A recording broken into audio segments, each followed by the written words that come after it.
네, 여러분 안녕하세요. 상담이 왔었는데 이제 구독자님이 이제 상담을 올려놓으시기를 뭐라고 올렸냐면 본인은 20년 이상 중고생을 이제 가르쳤고 그다음에 지금 공부방을 오픈한 지 1년도 안 됐는데 35명 정도 이제 모집이 됐다, 중고생이. 그래서 이 주변은, 그러니까 본인이 살고 계시는 그 주변은 초등생이 많다. 그래서 이제 학원으로 확장을 하고 싶은데 어떻게 생각하느냐 이렇게 말씀을 하셨는데, 선생님이 학원으로 확장을 하셔도 되고 선생님이 대박나는 법을 제가 말씀을 드릴게요. 제 말씀대로 하면 잘 되실 거예요. 그 선생님이 뭐라고 그러냐면 본인은 초등을 가르쳐 본 적이 없기 때문에 프랜차이즈를 끼고 하면 되지 않을까요? 이렇게 말씀을 드렸는데, 선생님이 대박 나기 위해서 딱 이 두 가지만 명심하시면 됩니다. 그러면 선생님은 정말 대박이 날 수 있을 거예요. 초등부에서도. 어떤 두 가지냐면, 초등부는 절대로 선생님이 가르치지 마세요. 그러니까는 선생님은 중고생들 전문으로 20년 이상을 가르쳤기 때문에 선생님이 아무리 발버둥쳐도 그 초등생의 이런 문화, 요런 거를 요런 거에 100% 적응하기가 힘드실 것 같아요. 예. 그래서 선생님보다 훨씬 못하더라도, 못 가르친다 할지라도 반드시 젊은 선생님, 20대면 너무너무 좋을 것 같아요. 그 선생님을 뽑아서 그냥 전담을 시키세요. 전담. 선생님이 코치를 하지도 말고 그냥 네가 알아서 해라, 이렇게 전담. 그리고 뭐 퍼센티지로 뭐 5대5를 주던 뭐 4대6을 주던, 아무튼 그 선생님한테 퍼센티지로 주든가, 아니면은 선생님이 줄 수 있는 최고의 금액을 한번 줘보세요. 절대로 100만 원 언저리 이 정도로 선생님이 초등부 선생님을 이렇게 써서 100만 원 언저리로 어떻게 쇼부를 내볼까, 이렇게 생각하시면 절대로 안 됩니다. 그리고 중고를 했다가 이제 중고를 하잖아요. 그러면 학원이 시끄러워질 수가 있어요. 그러니까 중고생 분위기하고 이 초등생, 거기 게다가 초등부 저학년까지 만약에 모집을 하면 굉장히 시끄러워질 수가 있어요.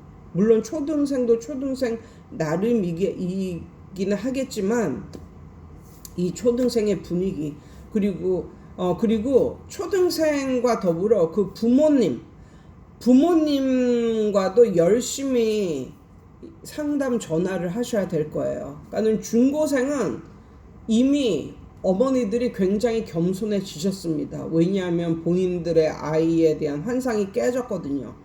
그래서 충분히 겸손해졌고, 이 선생이 본인의 아이들을 이끌어 갈 만하다라는 판단이 있으면 선생님이 뭘 해도 거기에 반발을 하거나 따지거나 그거를 몰라서 묻거나 물어서 맨날 전화하거나 그런 짓은 안 해요. 그렇지만 초등부로 갈수록 어머니들이 아직은 그런 걸 잘 모르고, 특히 첫 애가 초등부 저학년이다. 그럴 때는 정말 상담 전화를 많이 하셔야 될 거예요. 그래서 초등부 같은 경우는 정말 상담력이 더, 가르치는 것보다 오히려 엄마들 그 눈높이에 맞추는 그 상담력, 그게 어쩌면 더 중요할지도 모를 것 같아요.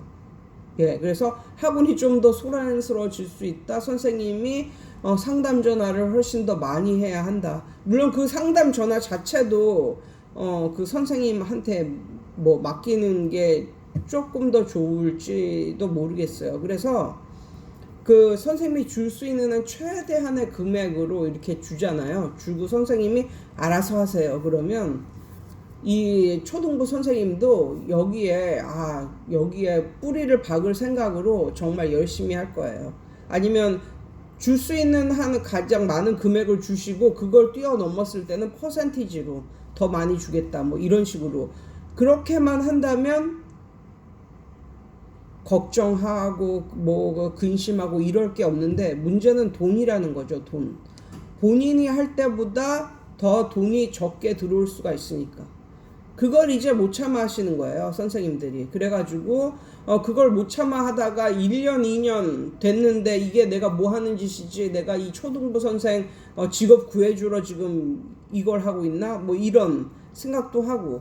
그런데 뭐든지 참아야 된다니까요. 그 시기를 참으셔야 돼요. 그 시기를 못 참으면 이도저도 안 되고 학원 이미지도 이상해지고, 초, 중, 고 했는데 초등부가 이상해지니까 이제 그러면 이제 분위기도 이상해지고 이미지도 이상해지고. 그러니까 그걸 끝까지 이제 버티고 참고, 그리고 그 선생님에게 격려를 해주고, 예, 이러셔야 됩니다. 혹시 본인이 할 생각을 조금이라도 하신다면 그건 절대 아니라고 봐요. 왜냐하면 사람이 체력적인 게 있기 때문에 맨 처음에 으쌰으쌰 하지만 이게 체력이 점점 고갈이 되면 나중에 정말 힘들어져요. 예.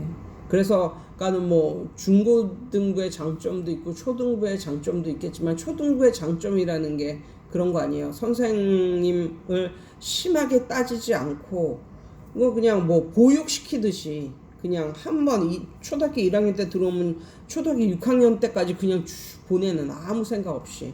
그럼 막 심하게 따지지도 않고 뭐 이렇죠. 그러니까 한번 받으면 너무 좋은 거죠. 그런 게 있거든요. 또 고등부는 또 고등부 나름대로의 또 장점이 있어요. 예, 부모님들이 별로 터치를 안 한다, 선생을.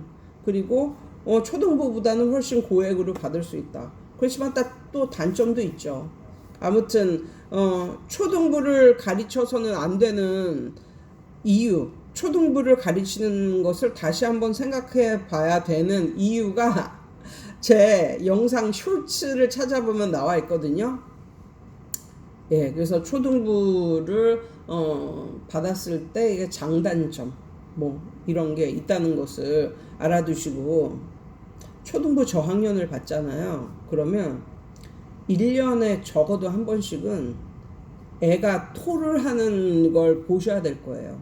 초등학교 저학년 애가 오늘 좀 속이 좀 이상해요, 좀 그러다가 토를 하거든요. 그 토를 하는 거를 본인이 봉지로 이렇게 받으셔야 되는데 그게 1년에 한 번 정도는 있다.